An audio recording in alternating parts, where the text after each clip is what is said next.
کہ طالب علم جتنی مرضی محنت کر لے، کوشش کر لے، اور اس کے اندر حرص ہو، مواظبت ہو، جدیت یعنی سنجیدگی ہو، تو اس کو صرف اس وجہ سے علم نہیں آ سکتا جب تک کہ اللہ کی توفیق اور اللہ کی مدد شامل حال نہ ہو۔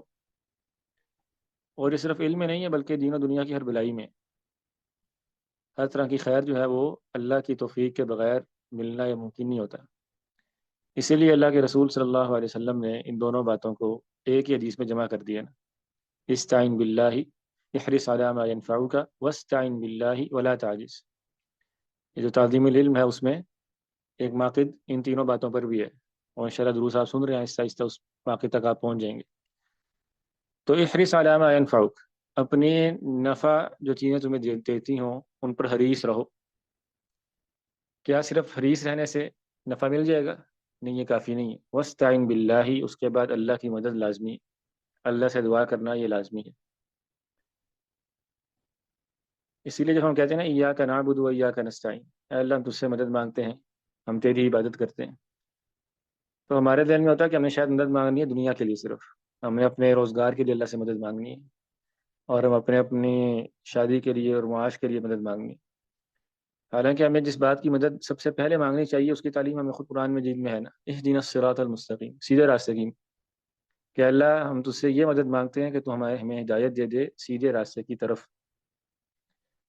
اور یہی بات نماز کے بعد کے جو اذکار ہے اس میں بھی ہے، اللہم اعنی علی ذکرک و شکرک و حسن عبادتی، اللہ میں آپ سے مدد مانگتا ہوں آپ کا ذکر کرنے پر، اس میں بھی علم آ گیا، آپ کا شکر کرنے پر اور آپ کی اچھی طرح عبادت کرنے پر، حسن عبادت میں بھی علم آ گیا، کیونکہ علم جو ہے یہ نوافل میں سے سب سے افضل عبادت ہے۔ قرآن مجید میں بھی اللہ تعالیٰ نے جو علم کی نسبت ہے وہ اپنی طرف کی ہے، یعنی یہ ہمیں بتایا ہے کہ علم جو ہے نا یہ میں دیتا ہوں، علم کا سوال مجھ سے کرو۔ اللہ کے رسول صلی اللہ علیہ وسلم سے کہا گیا رب زدنی علما، آپ یہ دعا کریں کہ اللہ میرا علم زیادہ کر دے، مجھے علم میں زیادتی عطا فرما دے۔ اسی طرح احسان جتلایا اللہ تعالیٰ نے، وعلمک ما لم تکن تعلم، ہم نے آپ کو سکھائی ہے جو بھی سکھایا ہے، یہ وہی ہم نے دی ہے۔ فرشتوں نے بھی یہی کہا تھا سبحانک لا علم لنا الا ما علمتنا، ہمارا کوئی علم نہیں ہے مگر جو آپ نے ہمیں سکھا دیا، اللہ تعالیٰ سے کہا نا۔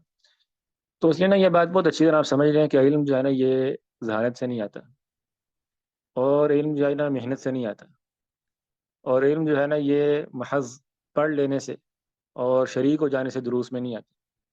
یہ ساری باتیں، یہ بعض آپ کہہ لیں اسباب ہیں، وسائل ہیں، ان سب کو پورا ہونے کے لیے کس کی ضرورت ہے؟ اللہ تعالیٰ کی توفیق۔ یہی وجہ ہے کہ ہم دیکھتے ہیں بہت سارے لوگ جنہیں ہم بظاہر سمجھتے ہیں نا پڑھا لکھا، تو پڑھ لکھ کے بھی کیا ہو جاتے ہیں؟ گمراہ ہو جاتے ہیں اور علم کا راستہ چھوڑ دیتے ہیں۔ تو ذہانت اور کوشش یہ کافی نہیں۔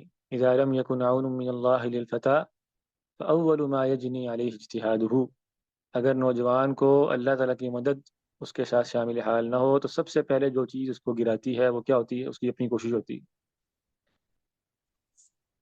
اللہ اکبر۔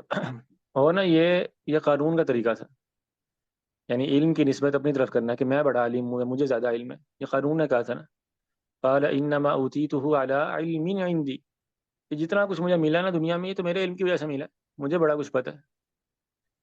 تو یہ کہنا میرا علم اور مجھے بہت علم ہے، میں نے بڑی کوشش کی، میں راتوں کو اٹھا، میں نے یہ کیا، میں نے وہ کیا، جو میں کی زبان ہے نا یہ قانونی زبان، یہ طالب علم کی زبان ہے ہی نہیں۔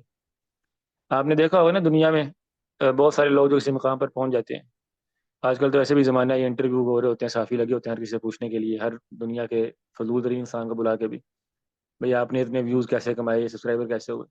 تو ہر کسی کا آغاز کیا ہو رہا ہوتا ہے؟ بات کیا شروع ہوتی ہے؟ بس جی جب میں نے شروع کیا تو کوئی میرے ساتھ نہیں تھا، میں نے اتنی محنت کی، میں یہ کیا، ایک وقت ایسا آیا، یہ آیا، وہ آیا، تو میں نے سب کچھ کیا، اللہ تعالیٰ کہاں ہے اس ساری کہانی میں؟ تو لائف سٹوری سنانے والے جو بیوقوف ہیں نا، ان سے محروم نہیں ہونا چاہیے۔ جس کو جو دیا وہ اللہ نہیں دیے، ٹھیک ہے؟ جس بندے نے جتنی مرضی زیادہ محنت کر لی ہو، اس محنت کے بعد بھی اگر اللہ مدد نہ کرتے اس کی تو اسے کچھ نہیں ملنا تھا۔ تو اس لیے یہی کہنا چاہیے کہ اللہ نے دیا سب کچھ، جتنا علم کسی کو مل گیا، جو فہم کسی کو مل گیا، جو کسی مقام پر پہنچ گیا، یہ اللہ کا فضل ہے۔ فَإِنْ أَعْطَاكَهُ اللَّهُ أَخَذْتَ، اگر اللہ یہ علم دے گا تو اس کو حاصل کر لے گا،